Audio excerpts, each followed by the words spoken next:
Hello students, आज हम chapter पढ़ेंगे अंडरस्टैंडिंग सेक्युलरिज्म। सेक्युलरिज्म क्या होता है, आइए स्टार्ट करते हैं। It is the right of the citizens to practise any religion. मतलब वो अधिकार, वो हक किसी इंसान के जिससे वो अपना मजहब, अपना धर्म बिना किसी रोक टोक के फॉलो कर सकता है, प्रैक्टिस कर सकता है, उसको सेक्युलरिज्म कहते हैं।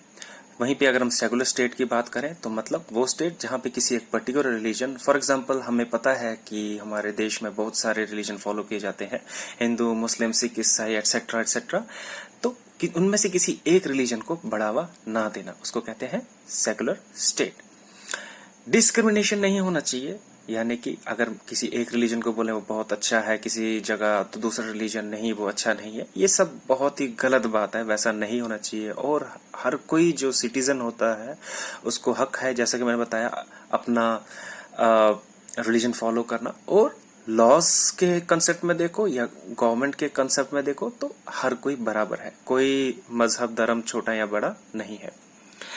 कुछ एग्जाम्पल्स लिखी है मैंने यहाँ पे। फॉर एग्जाम्पल, किसी एक पर्टिकुलर मेजोरिटी के लोग हों, अगर सेकुलरिज्म प्लेस में ना हो, लॉज प्लेस में ना हो, तो क्या हो सकता है कि वो लोग जो माइनॉरिटी में लोग हैं उनको डिस्क्रिमिनेट कर सकते हैं, पावर में आके उनको प्रॉब्लम कर सकते हैं। फॉर एग्जाम्पल, एक स्कूल का एग्जाम्पल लेते हैं। किसी एरिया के लोग बोलेंगे वो लोग मेजोरिटी में है तो दूसरी जो माइनॉरिटी के लोग हैं उनके बच्चे स्कूल में नहीं पढ़ सकते। अगेन बहुत ही गलत बात हो जाएगी वहां पे, तभी ये चीजें काम आती हैं। और किसी की फ्रीडम को नहीं छेड़ना, यानी कि अगर मेजोरिटी में कोई लोग हो तो माइनॉरिटी के लोगों से बोले कि आप अपना धर्म छोड़कर, अपना मजहब छोड़कर किसी दूसरे मजहब में चले जाएं, वो भी बहुत गलत बात है। इनको सिक्योर करने के लिए, प्रोटेक्ट करने के लिए ये सब चीजें, लॉज या सेकुलरिज्म कंसेप्ट इफेक्ट में आता है। तो इन्हीं सब चीजों को मद्देनजर रखते हुए इंडिया ने भी ये स्ट्रेटजी अपनाई थी। पावर ऑफ स्टेट से अलग रखा उन्होंने, पावर ऑफ रिलीजन को बीच में नहीं आनी चाहिए चीजें। इंडियन सेकुलरिज्म में कुछ पॉइंट्स आते हैं। First point, one religious community does not dominate another. एक पर्टिकुलर रिलीजन कम्युनिटी जो हो वो दूसरे रिलीजन को डोमिनेट नहीं करती, नीचा नहीं दिखाती।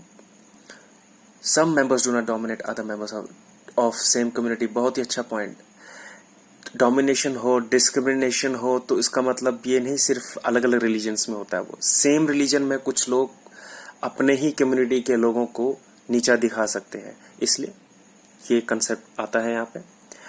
State does not enforce any particular religion, not take away the religious freedom of individuals. तो स्टेट जो होता है वो एनफोर्स नहीं करते, जबरदस्ती नहीं करते किसी पर्टिकुलर रिलीजन को बढ़ावा देने के लिए, ना ही बोलते हैं कि आप ये रिलीजन फॉलो नहीं कर सकते, वो नहीं कर सकते। देखिए यहाँ पे नोट लिखा है, बहुत ही अच्छा नोट है ये।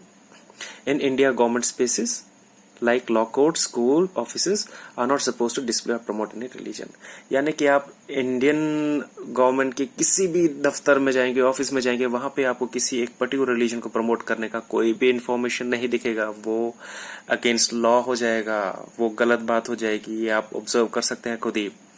फ्यू एग्जाम्पल्स मैंने यहाँ पे लिखी है।